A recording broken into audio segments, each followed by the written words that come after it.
안녕하세요. 리엔김 부동산입니다. 토론토 부동산협회의 2020년 9월 자료에 의하면 작년 9월과 비교하여 토론토 부동산의 거래량은 42.3% 증가, 평균 가격은 14% 증가한 것으로 나타나고 있습니다. 하지만 단독주택이나 타운하우스의 가격 상승에 비해 최근 몇 달 동안 콘도 가격은 지속적으로 하락하고 있는 것으로 나타나고 있습니다.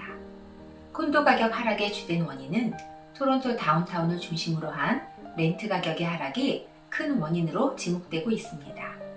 이번 시간에는 토론토 콘도 렌트 가격 하락의 원인과 대처 방법에 대해서 살펴보도록 하겠습니다. 렌트 가격은 왜 하락하는 것일까요? 공급 측면에서 보면 렌트 매물이 증가하기 때문입니다. 최근 들어 토론토 콘도의 신규 매물이 급격하게 증가하는 추세입니다. 특히 토론토 다운타운을 중심으로 매물의 증가가 눈에 띄게 늘어나고 있습니다. 수요 측면에서 보면 이민자와 유학생의 감소, 에어비앤비의 렌트 전환, 재택근무의 증가로 인한 외곽 지역으로의 이주가 가장 큰 원인입니다. 이로 인하여 특히 다운타운 지역의 콘도들이 세입자를 구하기가 힘들어지고 있어 공실률이 점점 증가하고 있습니다. 토론토 콘도에 대한 렌트 수요의 감소와 공급의 증가는 렌트 가격의 하락을 유도하고 있습니다. 광역 토론토 지역의 렌트 가격은 2019년과 비교하여 원베드의 경우 13.8%, 투베드의 경우 8.9% 하락하였습니다. 특히 다운타운 지역의 렌트는 14.5% 하락한 것으로 나타나고 있습니다. 렌트 가격이 두 자리 숫자로 하락한 것은 최근 10년간 처음 있는 일입니다. 토론토 다운타운의 경우 새로 입주하는 콘도가 늘어난 곳에 비해서 세입자의 수는 오히려 줄어 세입자 구하는 것이 점점 어려워지고 있습니다. 신규 렌트 리스팅과 렌트된 비율은 40% 미만인 것으로 나타나고 있습니다. 투자자들의 렌트 소득이 감소하고 있습니다. 코로나로 인하여 실직을 한 경우나 소득이 줄어 렌트를 못 내는 경우가 늘어나고 있습니다. 하지만 법에 의해서 렌트를 제때 내지 않더라도 세입자를 내보낼 방법이 없기 때문에 투자자의 손해는 늘어나고 있습니다. 기존의 세입자들이 렌트 가격 인하를 요구하거나 저렴한 콘도로 이사가는 경우가 늘고 있습니다. 재택근무의 영향으로 부모님의 집으로 돌아가는 세입자의 비율이 늘고 있습니다. 렌트 하락이 투자자에게 어떤 영향을 미칠 수 있을까요? 한번 내려간 렌트는 법에서 정해진 범위 내에서만 인상이 가능하며 2021년은 법에 의해서 렌트 인상을 할 수가 없습니다. 토론토 지역의 렌트는 2020년 기준으로 1년에 2.2% 이상 인상을 할 수 없습니다. 현재 렌트가 월 2,000불이라면 1년에 44불 이상 인상할 수 없습니다.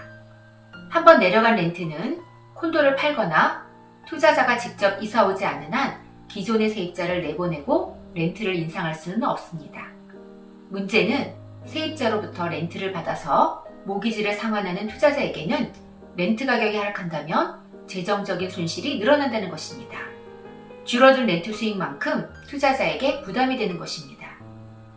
렌트 가격의 하락은 토론토 콘도 가격의 하락을 유도합니다. 토론토 다운타운 콘도의 경우 2020년 초보다 콘도의 매물이 215% 증가한 것으로 나타나고 있습니다. 렌트 가격의 하락으로 인한 수익률의 저하와 모기지 상환에 대한 부담으로 인하여 투자자들이 렌트를 놓는 대신에 콘도를 팔려고 하기 때문입니다. 토론토 콘도의 가격은 2020년 5월과 비교하여 1.8% 하락하였습니다. 콘도 가격의 하락은 코로나 백신이 나오기 전까지 계속될 것으로 생각됩니다. 세입자가 렌트 인하를 요구하면 어떻게 할까요? 기존의 세입자가 특별히 문제가 없는 세입자라면 렌트 인하 요구를 들어주는 것이 좋습니다. 기존의 세입자가 나간다면 새로운 세입자를 구하기가 어려울 뿐 아니라 더 좋은 조건의 세입자를 구한다는 보장이 없기 때문입니다. 한두 달 콘도 유닛이 비어있다면 렌트를 더 받더라도 결과적으로 보면 손해이기 때문입니다. 토론토 콘도 시장이 안정이 되어 유닛을 파시기 전까지는 세입자가 있는 것이 재정적인 손해를 줄일 수 있기 때문입니다. 지금 콘도를 팔아야 할까요? 투자 수익의 감소는 투자자에게 있어 기존의 콘도를 계속해서 소유할지 아니면 팔아야 할지 고민이 되는 가장 큰 이유입니다. 재정적으로 여유가 있다면 팔지 말고 갖고 계시는 것이 좋습니다. 부동산은 계속 가지고 계시면 언젠가는 올라가게 되어 있습니다. 한국의 IMF 때를 돌이켜보면 부동산 가격이 폭락하였지만 부동산을 가지고 계셨던 분들은 일정한 기간이 흐른 후에 부동산 가격이 IMF 이전의 가격보다 급격하게 상승했던 것을 기억하실 것입니다. 재정적으로 여유가 되고 모기지 부담이 적은 경우는 콘도를 계속 소유하시는 것이 좋은 방법일 수 있습니다. 2021년 상반기 중으로 코로나 백신이 나올 것으로 예상됩니다. 코로나 백신이 나오고 이민자와 유학생이 다시 돌아온다면 토론토 콘도 시장은 어느 정도 조정을 거쳐서 안정될 것이기 때문입니다. 토론토 콘도 분양과 타운하우스 분양 정보는 askcondo.ca에 매일매일 업데이트하고 있습니다. 저희 웹사이트를 통해서 이메일 등록해 주시면 토론토 지역의 콘도 분양과 타운하우스 정보를 빠르게 받아보실 수 있습니다. 구독과 좋아요는 좋은 컨텐츠를 만드는 데 큰 힘이 됩니다. 감사합니다.